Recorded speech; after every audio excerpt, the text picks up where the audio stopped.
Previously on 3. She looked behind her, and Shadow Man stood there, and she felt like she couldn't move. She started running, trying to run. She said it was like in a nightmare. You try to run, feel like you got concrete on your legs. You can't move. And Shadow Man was laying on their bed with his legs crossed, holding a book. My mom, much like my grandpa, as I said earlier, has more to her story than this, but I'll save that for her to tell you all. When my mother met my father, and the real living hell came for them shortly after.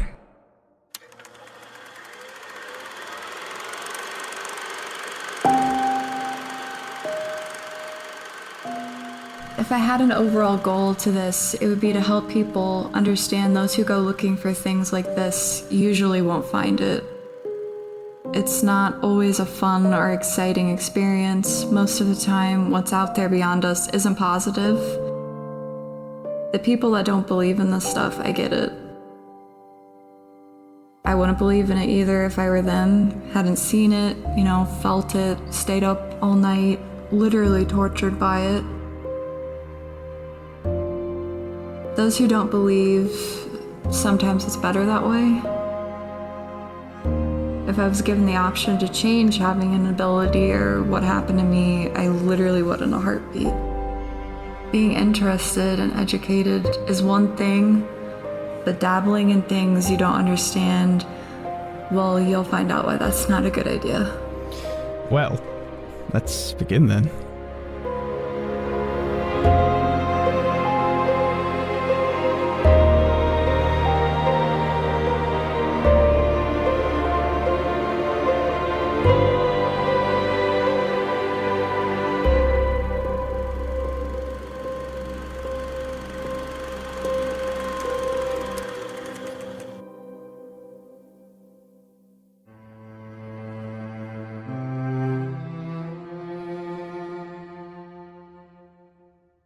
So after everything that my mom went through growing up, and after moving out of that house, shortly afterwards, my mom met my dad. And around the time that she met my dad, I believe that she was like 16, my mammy actually passed away. So they met on the same day that she passed. When my mammy passed away, I don't have a lot of stories about it, but what my mom has told me is that all the way to Kentucky, my mom just cried and cried and cried and felt just completely destroyed because my mom related to Mammy in so many different ways with the ability that they both have. And she said she learned so much from her, and there were a lot of things that she wished Mammy was still here today to teach me, and I do too. I can't even imagine the amount of knowledge that she has.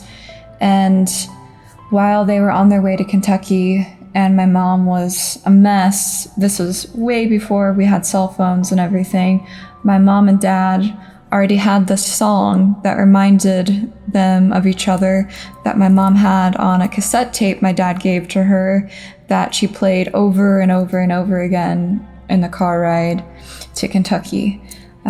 She said that when they got to Kentucky for her wake, because in Native American culture, it's not always a huge thing to have funerals. It's more so a celebration of their life or just acknowledging and honoring the person that passed. So it wasn't like a usual funeral.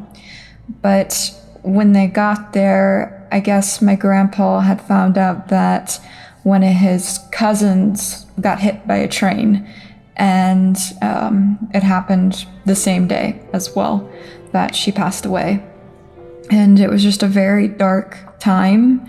And when they left Kentucky and came back, my mom started to pull away from her family because everybody started going their own ways. And my grandpa kind of went into a depression after losing his mom, of course. And my grandma kind of went into a depression as well. And everything just wasn't good. My mom said that she and my dad, their relationship moved very quick to the point where they were living with each other within, I think, a month of being together. But when they met each other, they just knew. And that's something that was like every marriage in my family. When you meet someone, you just know if they're your person or not. And if they are, you're with them for 60, 70 years, just like Pappy and Great Grandma and my grandparents now as well. Just everybody always stays together. And that's how it's been for them, no matter how hard everything got, whether they had tons of money or no money, whether anyone was ill or anything like that. And even with all the unknown things that have happened, they still stayed together. And that's something that I've always admired about my parents, is nothing could pull them apart. When they were in their very early 20s, they got married, and shortly after they had me. My mom actually found out she was pregnant with me on Halloween, which I always thought was really cool. And she said the one thing she remembers about finding out she was pregnant with me was she went to Subway on her lunch break at work, and she smelled the smell of onions and just threw up everywhere, which is funny because I absolutely hate onions. So I always loved that story. And my dad did not believe my mom was pregnant because doctors had told my mom she couldn't get pregnant because of an injury she had from a horse kicking her in the uterus. And sure enough, she was. My dad made her take like 20 pregnancy tests, and it still wasn't enough. She had to go to the doctor and have blood drawn and prove that she was pregnant. And then it finally hit him, like, oh my gosh, I'm going to be a dad.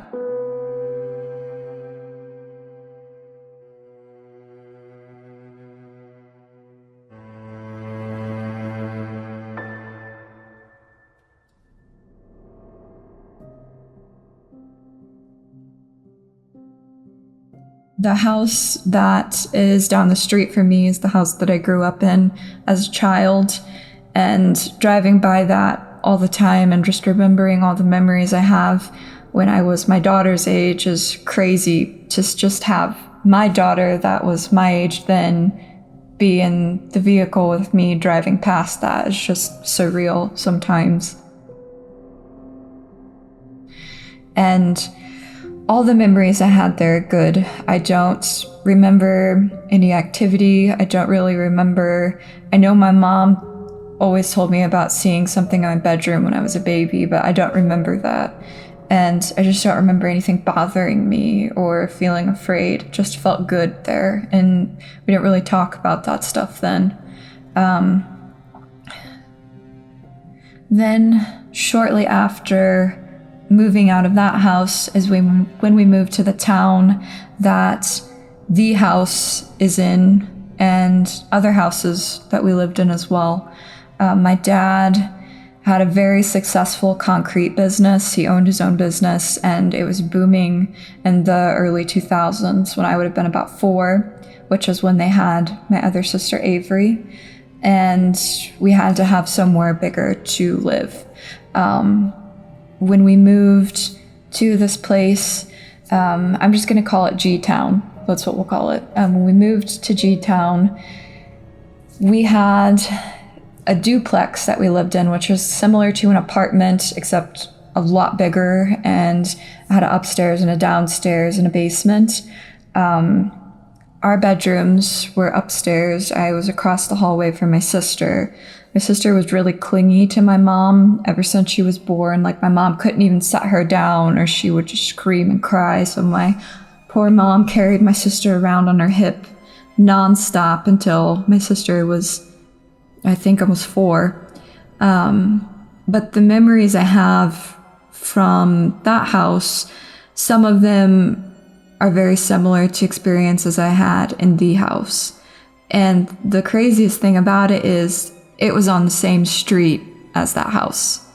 It was a duplex that was 3 houses down from the house. And when we moved there, my mom would just stand in the driveway of the duplex and stare at the house, and always thought, there's just something about that house, and I know one day that we're going to live in it. And my dad's like, yeah, right, the house is way too expensive. There's no way that we'll ever live there. And a few nights later, my mom had another dream. She has lots of dreams about things that are going to happen before they happen.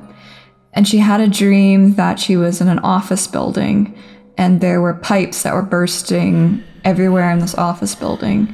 And she was drowning, and she also felt like the water was hot from fire or something.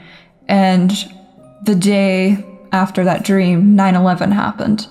And I remember sitting in the living room with my mom and my sister, and we were all crying. Even though I was too young to really understand what was going on, I was still upset because my mom was upset. And she was on the phone with Pappy, and he was like, you had a dream about this last night? And she was like, yeah, I did. And right after they said that, on the TV, they showed something about how there were pipes that burst and it was flooding parts of the building of the World Trade Center. And I remember my mom dropped the phone and just completely went white. And she knew that she had something different than everyone else, but to see it that clear, it really freaked her out. And everybody was already really on edge when 9/11 happened anyway, because it was so horrible. And I remember Pappy showed up at our house like 20 minutes later and just opened the front door and was like, we need to get our stuff and we need to go, because we thought that America was completely under attack everywhere. Like all this stuff was going to start happening and nobody knew what was going on.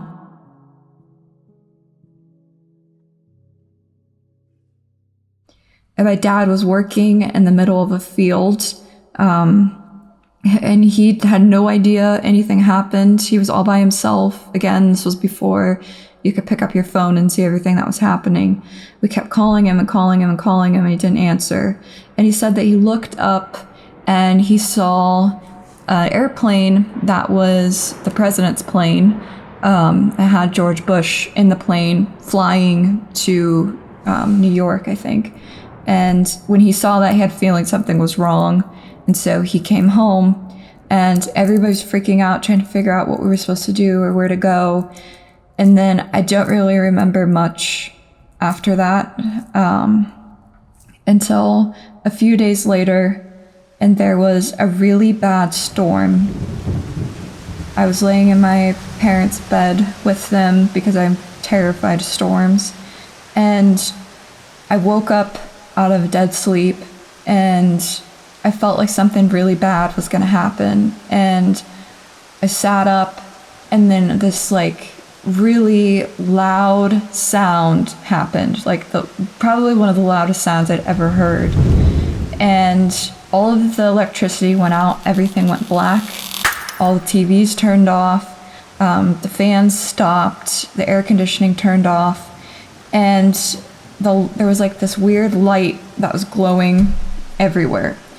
And I screamed and I woke my parents up, and my dad's like, what the hell, what happened? And then it happened again, like the huge light. So my dad was like, I don't know what that is. And then we started smelling smoke. My mom's like, the house got struck by lightning. And it did. It got struck twice in the duplex. And my dad ran outside to see if there was damage to the roof. And even now, to this day, on the duplex, you can see in the siding where lightning struck twice. And it was right over my parents' bed where we were all laying. And that started my kind of, I don't know, intuition that I had that was really strong when things are going to happen, especially weather-related things. For some reason, when I was a child, I could predict all kinds of natural disasters. It just really started from there. I was terrified of weather, like severe weather, but I was also fascinated by it, which is how I am with a lot of things, that if I'm scared of it, I want to learn everything I can about it until I'm not afraid of it anymore. And that's how it was for me with tornadoes. When I was a child, around the same time, I would get on the computer and look up everything I could about weather. and I would change the background on the computer for my dad to tell him there might be a tornado that day if I felt like there was going to be a tornado, because he worked in concrete and weather was really important to his job. So I would do that to tell him, because he left early in the morning, so I would do it the night before. And there was one day that I did that, and my dad was like, oh, it's nothing. I'll be okay. There's not going to be any tornadoes. And I was like, yes, there is. You can't go to work. Something really bad's going to happen if you go to work. And I kept telling my mom, and she wouldn't listen to me. And my dad wouldn't listen to me. I just felt defeated, I guess.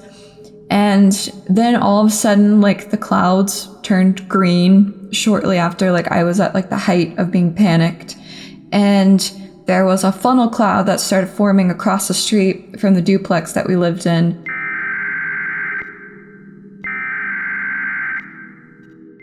And I called my dad hysterical, like, there's a tornado that's starting to form in the field. And my mom's like, we just had to pray and ask it to go away. And we were literally watching this funnel cloud, like, about to touch the ground and become a legit tornado. We were just praying and praying and praying, and then it stopped and went back up into the clouds and went away. Like, I'm not kidding, that really did happen. I could not believe that it just dissipated like that. And then the sun came out, there was no more severe weather, it just all went away. And ever since that day, my dad listened to me about tornadoes. The other time that happened was the anniversary of it actually was yesterday, for 15 years ago, I think it was. We were at my cousin's house swimming. My dad was at work, and I put the tornado on the desktop again. And he was like, okay, I do have to go to work, but I promise I'll watch, and if something happens, I'll come home. And he was working in an area about 20 minutes from where we lived. And the weather was really weird that day. It was really, really, really hot. And then it went from that to freezing cold. And I knew, just because I knew a lot about weather, and everybody really knew that meant something bad was going to happen.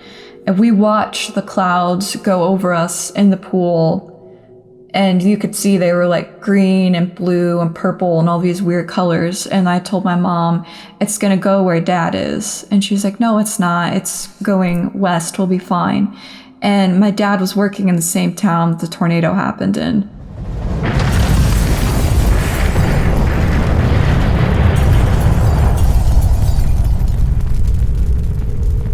It hit a building called Parsons that was like a huge manufacturing company for farming equipment. And all of the people that worked there were in this concrete cellar thing. And my dad poured the concrete for that in that building. Like, he helped do that. If that would not have been there, and my dad would have not poured that concrete for that or helped do that, all those people would have died. And my dad was in his truck trying to drive home and saw the tornado while he was driving the opposite direction to go home, and saw the tornado hit that building. And he just said in his mind, I hope all those people are in that place. And I've seen it on the Weather Channel, I've seen it on the news many times, that if they weren't in that shelter, they would have died. So I think that really stuck with my dad, that he's always been a workaholic, but that drove him to always make sure he gets all his work done even more, because he could save somebody's life.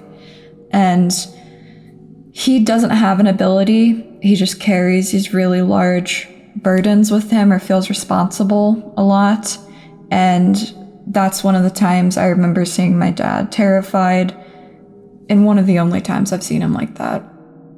Wow. That's an incredible story. So what else happened in your childhood regarding yourself and your parents? Other than the whole tornado thing, I remember there was a time I was playing outside with my mom, my sister, and she was looking at the house again down the street, and they were delivering a tree to be planted in the backyard of that house. And my mom just was fascinated with that tree. Before we ever even lived there and knew we were going to live there, my mom already named the tree. She named it Perry. And she was like, I just know that's going to be our house. And I just love that tree. She always had a really big connection with trees. And a few days later, the house went up for sale. And my mom's like, we have to put in for this house. We have to be in this house. I just know it's going to be good for us. And my dad's like, we can't afford that right now. It's too expensive. And then they took the house down from being up for sale. And I thought that was weird. And so did my parents, that they did that so quickly. They had it up and then a few days later took it back down. But then eventually we did have to move again. And we moved to a street a few blocks away from where the duplex and the house were. And everything was fine there. Nothing really happened.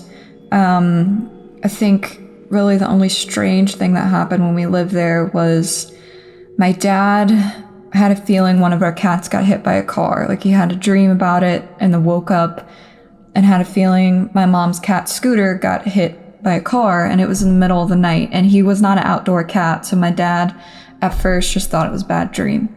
And my dad's one of the people that really doesn't remember dreams, so I guess it stuck with him and bothered him for a few hours. So eventually he said, I have to just get up and go look for the cat. And couldn't find the cat in the house, which is weird because he was always in the same spot. And my dad looked out our back sliding glass doors and saw Scooter was hit by a car in the middle of the road. And like I said, my dad doesn't have experiences like that, and that really bothered him too.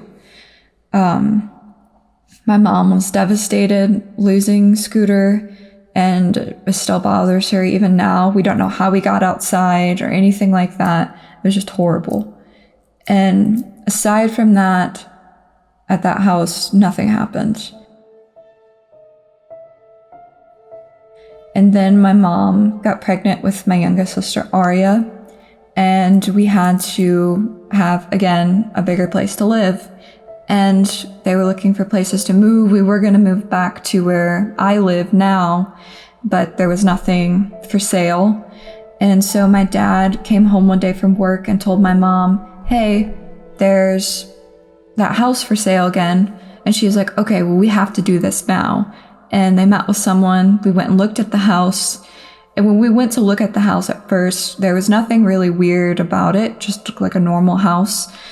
Except my mom told me that the people that were selling the house were really off. My mom said that the lady seemed like she was on drugs really bad. She was all over the place and really out of it. And then at the closing for the house, the lady offered my mom drugs. And my mom's like, no, I'm not going to do that. She just was really put off by that, thought that was really strange. And the only thing the lady said to my mom was, believe me, you're going to need it. And my mom was just like, okay. And we didn't think anything of it at all. And we just concentrated on moving in there and everything. And then that's when those people came to our front door and told my mom that they would pray for us and everything that we were about to go through. And like I said before too, that kind of thing happened all the time in this area because people are very religious. So didn't think anything of it. And it really bothered my aunt though. And she was like, why would somebody just come up to you and say that and not tell you where they're from? They didn't give you like a booklet or something saying what church they were from.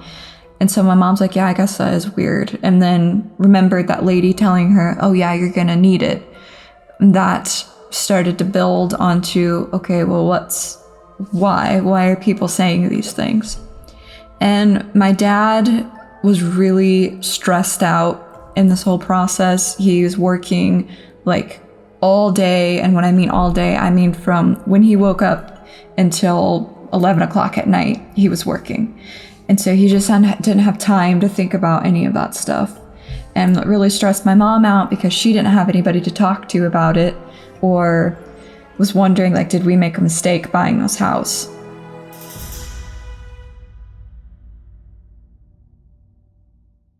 And as soon as that started to come into my mom's mind, another really big natural disaster happened, and that was Hurricane Katrina. And my mom's name is Katrina, so she always thought it was weird that when we moved there, that happened. And then the same day Hurricane Katrina happened, my mom got diagnosed with a disease called Behçet's disease. And she had never heard of it before, never looked into it, never knew anything about it at all. But she started to get these huge ulcers in her mouth that look like canker sores, but a lot bigger. And it caused her excruciating pain. And she had them on her brain that would make her have paralysis. And she still does to this day in her left hand. I mean, she could literally touch a stove that's 400 degrees and not feel it. Just all of these things started happening, like her health declining, and then the diagnosis. And then they said, we don't know enough about this disease to say whether or not you're going to live or not. So that was terrifying to hear that, and to hear a doctor say that to my mom. And then from that day on, it just got worse. She was laying on the couch when I was probably 9 or 10 after she had my sister Aria, and she wasn't moving. And I thought, okay, she just must be really sick right now and hurting. And I touched her, she felt cold. And I was like, okay, something's wrong. And I kept shaking her like, Mom, please wake up, please wake up.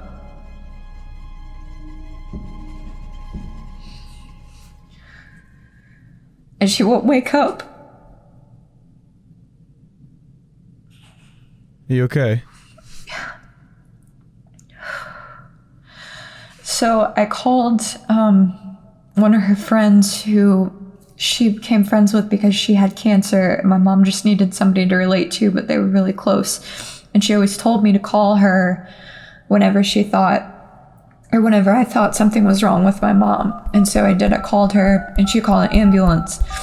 And I kept rubbing my mom's chest to try to get her to be warmer. And the ambulance came and said that if I wouldn't have been doing that to her chest, she probably would have died. She had a stroke, and I don't know how that helped, but I guess it did somehow.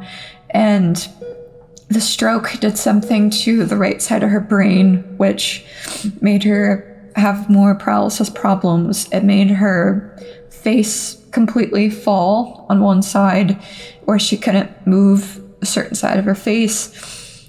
And we came back home, and they treated what had happened to the best that they could. That's when everything really bad started happening in the house. My dad lost his business and wasn't working, and there's my mom being really sick, and I just had my sister Aria, and her birth with Aria was horrible too. Aria was born upside down, and she was stuck, and so my mom went through a lot of pain with that too, on top of what she already was going through. And I think that all of these really bad things that are happening just gave this thing that was in that house, like, I don't know, fuel to the fire to a point where it was ready to go.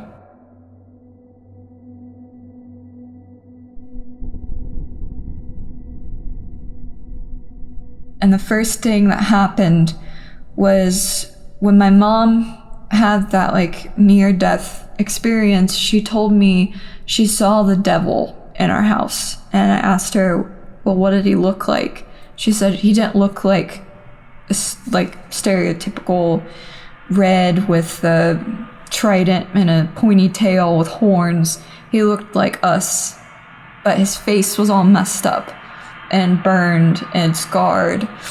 And there's a TV show out right now called Lucifer, which I'm sure lots of people have seen it. And I showed my mom a few years ago a picture of like when he uses his devil face. to scare people. And she said that's exactly what he looked like. And this was way before that show even existed. And when she saw him, he was coming down the staircase and acted like he was trying to take her, but he couldn't take her. And when that happened, when he couldn't, she like went up into the ceiling, and the ceiling turned into these weird, like sparkly spiders, she said. And then it went from that to she felt like she was floating in space. And she could hear me telling her to wake up, but she couldn't wake up. And then all of a sudden, she could see herself laying there, but she couldn't do anything. She couldn't move. She couldn't go down back into her body or anything. She was just watching what was happening and like the ambulance coming to get her. And she said that at the hospital is when she went back into her body. And that's when she came back to as well. And when we got home from the hospital, my dad losing his job and everything, weird stuff started happening, like physical, where there'd be knocking sounds all the time. And it was always like 1, 2, 3 all the time. Or none of us could sleep. We all had to sleep in the same room. Most of it for me at first was because I was so paranoid something was going to happen to my mom again, that I couldn't be far away from her. But then we all just ended up sleeping in the same room. And I woke up in the middle of the night once, and I looked towards my parents' bathroom, and there was somebody standing there, but it wasn't Shadow Man, and it wasn't anything that I had ever heard about or seen. It was a man that had a cloak on, like a black cloak over the top of his head. And I don't know how to explain what his face looked like other than like the Scream painting. That's what he looked like in his face. And he just stood there and stared at me, and I couldn't move. And then my mom woke up and she saw it, and she screamed at it to go away, and it went away. And he constantly reoccurred in the house. Like, he was one of the main things we saw all the time, especially Avery. And she still has nightmares about that to this day. Another one of the craziest things that started happening were there was a opening to our attic in the garage of this house. And when you looked up in the attic, there was like insulation, and there was a little window that was up there. But every time you'd look up there, you could see people. Like, people, if they were still alive, like they were looking down at you. Like, there was 4 of them. There was a man, there was a woman, and there was 2 children. And you'd look up at them, and they'd look back down at you, and it would just, you couldn't move. Like, it froze you to where you were. Every single person that had went to my house besides my husband saw these faces in the attic. It was just always there, no matter when you looked at it, where you looked at it from in the garage, you could see them. My dad got so pissed off about it that he literally climbed up into the attic to see what the hell they were, or where they were coming from, or if there was something up there. But when he would do that, there was nothing. There was nothing there. Nobody was up there. There was just nothing. And my mom had another dream that something told her that we had moved into the gates of hell. And she swears that that voice that she heard was Mammy telling her that in the dream. And my dad just told her, you know, like, everything's going to be okay. It's just because of everything that we're going through, and I don't want you worrying about all this stuff. Just try to ignore it. So she did. And it started bothering me a lot. I would wake up in the middle of the night every night to feeling something breathing on me, or feeling something was in my bed, something trying to tie my feet together, and I couldn't move. And I mean, this happened every single night for years. And I would scream for my dad to come in there. He would come in there was nothing there, tell me to go back to sleep, and then I would go in their room to go to sleep. In my bedroom, when we moved in that house, I found a key, and key was like a really weird, old-looking key that was gold, And I never told my parents that I found it because I just thought it was cool and I wanted to keep it. And one day I felt like I needed to tell my dad that I found this key. And he was like, "Where did you find that?" And I said, "Well, it was laying in my bedroom, the room that was going to be my bedroom." And he took it. I still have no idea what the key was. I have no idea what happened to it. All I know is my dad looked really concerned about whatever it was. So I always wondered if like that key was used in some way to signify a door that was opened specifically in my room. And that was validated for me by the paranormal team that came to that house. So, what did the paranormal team do at the house? When the paranormal team came is when we were really desperate to make things stop. And he came upstairs into my room, and the night before that they came, there were scratch marks all over my bedroom wall, like somebody dug their fingernails or claws into the wall of my bedroom. And that's why they came so urgently. And he put his hand on that, and I know they took a ton of pictures, and he said that whatever is here wants you, like me. And I was like, why does it want me? And he said, I don't know. And when he said that, he looked over at my closet, which had the other part of the attic opening in it, and he said, it comes from this. He's like, there's a portal or something in your closet, and that's where it's coming from. And so my mom was like, okay, well, how do we get rid of it? How do we make it go away? And he said, I don't know. And right after that, he told me I needed to run, and I needed to run downstairs to the other people that were downstairs. And he said, if I don't, this thing's gonna attack you.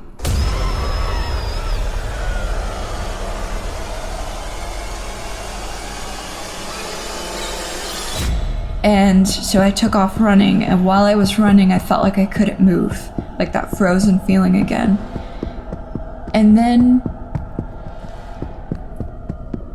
something came up behind me and grabbed me, like the strongest feeling I had ever felt of somebody squeezing me, and picked me up off the ground. And I remember when I felt it pick me up that everything went black. I don't remember seeing anything in front of me or behind me. And when I moved my head to look at what picked me up, all I remember seeing was something that was like 8 foot tall. It had like ram horns and really long fingernails, like claws, and it was holding on to me, would not let go.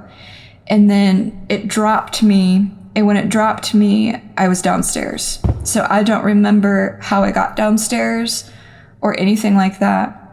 But after that day, and after they left, I didn't speak for days. Like, my parents couldn't get me to talk. I just felt like something was pulled out of me, and I just felt empty. They never really told us what to do to get rid of it. Other than that, we needed to let as much light into the house as possible. And for a few days afterwards, stuff really calmed down. And then I met AJ. So you obviously spoke to your mum on the phone recently. So I think we should listen to that, and we'll get some of her perspective of that house. I would say the effects can vary from day to day. Like right now, I'm driving in my car because I refuse to speak about it where we live because I'm really scared that it's gonna find us.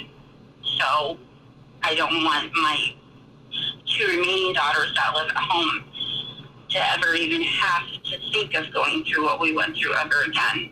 And I don't want to give it any power. So I'm driving on country roads in my car, talking to my daughter with super high anxiety today. But then maybe tomorrow, I won't think about it at all. I just feel like a normal American family trying to make it from day to day. Good job. Like, I feel like I'm word vomit right now. It's not fair that we all had to go through all that shit. I know it's not. I didn't ask for this. I know, I didn't either.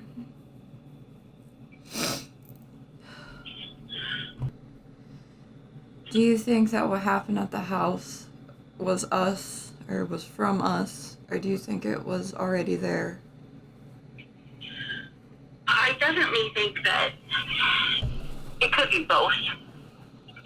I think your high-intensity energy and my high-intensity energy combined as like an amalgamation of your abilities and my abilities, mixed with the fact that they built subdivision on a stupid freaking pond / swamp, which means if you know anything about other worlds or the afterlife, the swamp is where a lot of lost souls go.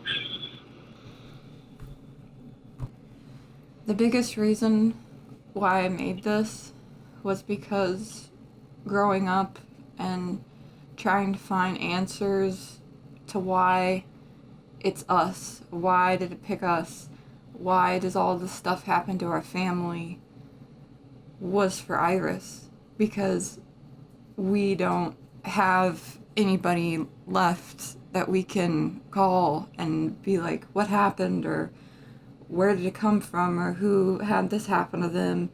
I made this for her, and I just don't want her to ever feel like she's crazy if she's like us, because there have been so many times that I do feel like I'm crazy, but then you make me feel better because you feel the same things that I do. And if you had to tell her anything about all of this stuff, what would you say? Well, you know me. Do exactly what I did with you girls. If she comes to you with something odd, something out of place, that you just don't think that, you know, she looks right, or even if you can see that fear, that moms can tell the difference with their children's emotions, whether they're scared or they're hurt. If you notice that, or if she can hear me say this, if you see something, tell your mom. Tell her. Because she might not know exactly what to do at that minute, but she can watch out for you and she can protect you the best that she can. I feel terrible about when I was sick, because I really think when I was sick, it really, really went after you girls, because it knew that you were everything to me. It was so easy for them, or it, to attack you. And there was times that I was so tired from staying up all night scared with you guys that I didn't even have the strength to get off the couch. Find somebody to help them. Get them counseling. Do whatever you can. Because you can't go back and fix it. But I really wish I could have went back and fixed it. It's not your fault, Mom. And that's one thing that it wanted you to think, was that it was all your fault, because then you feel defeated. And once we changed everything in the house and tried to make everything better, it got scared, because we, for the first time since we lived there, felt like we had some kind of power over it. And that's how it is now, too, because stuff doesn't happen like it used to. Because even though you think it was your fault, it's not your fault. And it doesn't have that to feed off of anymore. Once we decided that as a family that this is not going to take us down, and it wasn't going to take me down again like it did when I was a child, then we defeated it. It had no energy anymore. If somebody came to us and asked us Would you go back into that house one more time? Would you do it?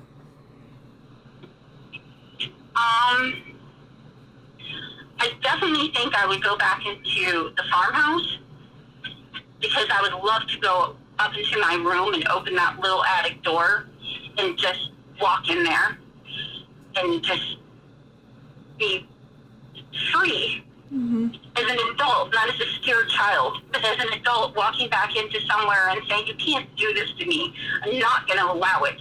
I'm not going to be scared of you anymore. The old house, I wouldn't even put a toe on that ground.